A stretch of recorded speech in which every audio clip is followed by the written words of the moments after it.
Hi everyone, it's Imogen Edmonds from Red Wing Solutions, HR for Early Years. I thought I'd jump on and have a chat with you about Section 44 and Section 100 because I know that this is a very good reason why people might not be sleeping well this evening. And to be honest with you, I don't think any of us need any more reasons not to sleep.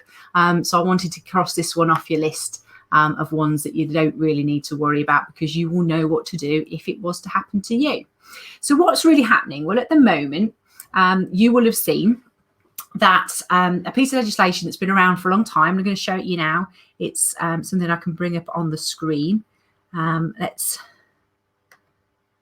share the screen.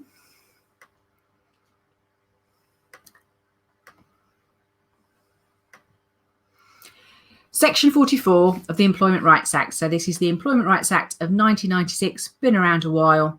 And we normally think about this piece of legislation when we think about the idea that a health and safety rep who says to their employer, look, you know, we shouldn't be padlocking this fire escape. We shouldn't be doing this. We shouldn't be doing that. But they won't get into any trouble of that because they are a health and safety rep.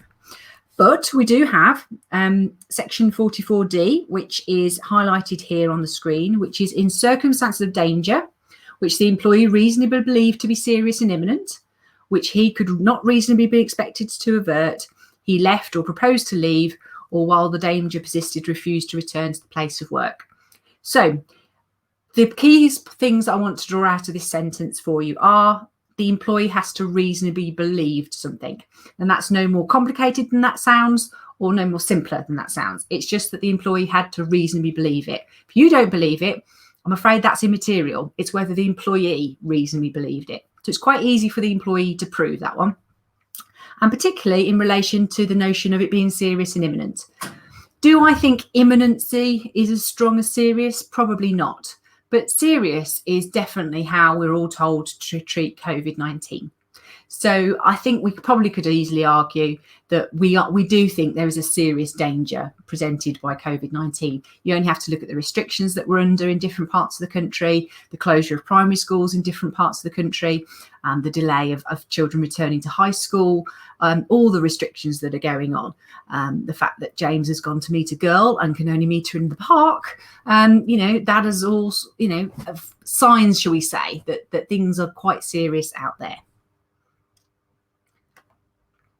So, I should be back.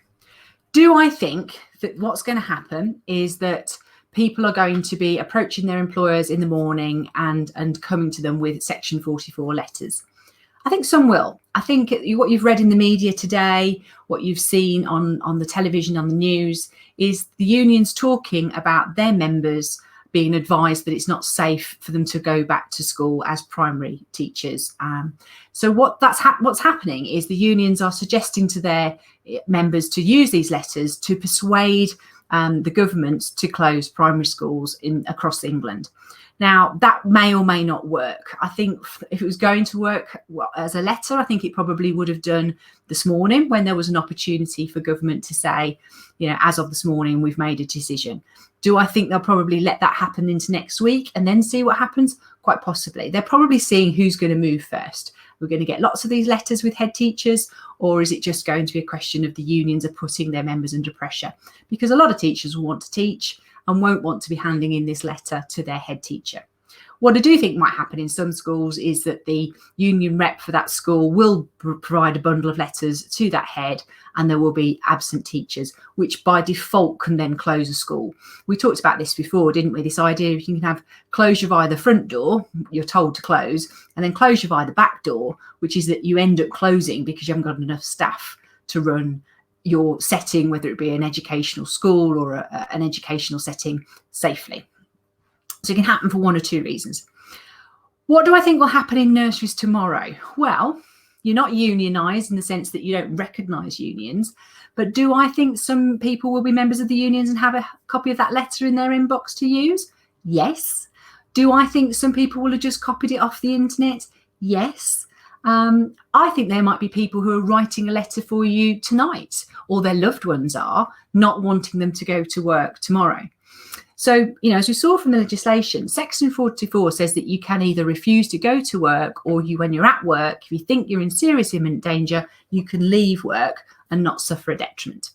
And section 100 talks about the fact you shouldn't be dismissed for it. Okay. And if you were dismissed, it would be automatically unfair. So I don't think we'll get lots of people refusing to come to work. I think there will be some who will send these letters in, and that'll either be by a letter or an email.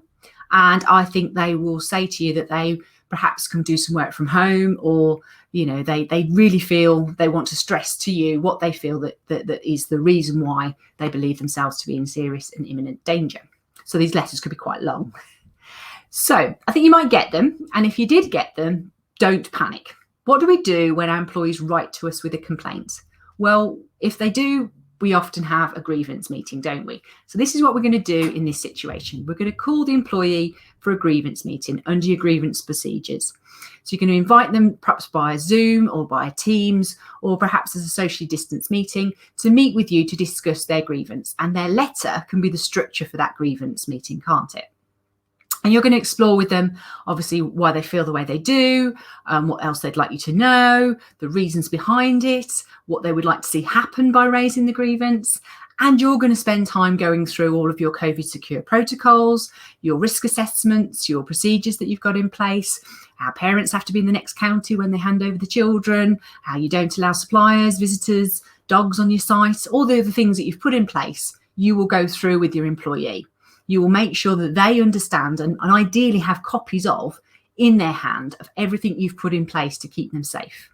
Okay, so don't panic if you end up doing a grievance hearing because of this. I do think, for some people that will be oh, right, okay, I wasn't expecting you to call a grievance hearing. That's fine. I don't want to do that. So I don't want you to have that with me. That will be, they just wanted to get the letter in your hand. They didn't want to go along with it any further. That may well be the case.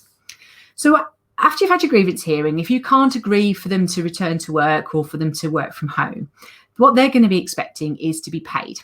Now, there's two trains of thought on this at the minute. There's the train of thought that says, why would you pay them? They're not ready and able to work. And there's the second train of thought, which says, surely if you don't pay somebody, they're suffering a detriment. Now, I'm not going to say either of those trains of thoughts are wrong, because it's definitely true that if you're not ready and able to work, why should you be paid? And if you're not paid, surely that is suffering a detriment. But let's just think about this for a minute. If you paid everybody who gave you a letter, what's the next thing they're going to do? They're going to photocopy that letter times 20, hand it to their pals, and every single one of your staff is going to say, I don't think it's safe. See ya. I'll full pay. It's going to be contagious, isn't it? More contagious than COVID. So would I start to pay people who refuse to come to work under Section 44? No, I don't think I would. And I don't think I would because I think if you say there's no pay, I think they'll come back to work. Or the very vast majority of them will. And the one or two that might say, well, we're getting a bit heavy here, then we'll deal with that when they do. But I just think you've got no choice. You can't sack them. That's definitely a detriment. So we can't discipline or sack somebody for putting these letters in. But would I pay them? No, I don't think I would. Because I think it will then just make it too easy for people to refuse to come to work. And if you need them at work, the last thing you need to do is to be encouraging them, shall we say, with a little e, to not come to work by paying them if they say they don't feel safe to do so. Interested in what you think, but these are the two trains of thought. Lots of people say, oh, my camp is this camp or my camp is that camp.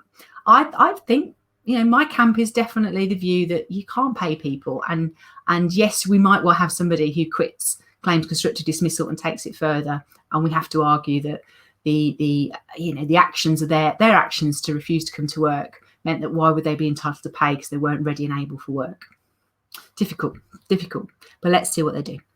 So hopefully some of you found that useful. Don't panic if you get a letter. Just follow your grievance procedure. And ultimately, we will get through all of this. And we are definitely all in it together. And in the words of Here We Go Again by Whitesnake, we roll again in the morning, don't we? We're good at this and we've got it. All right.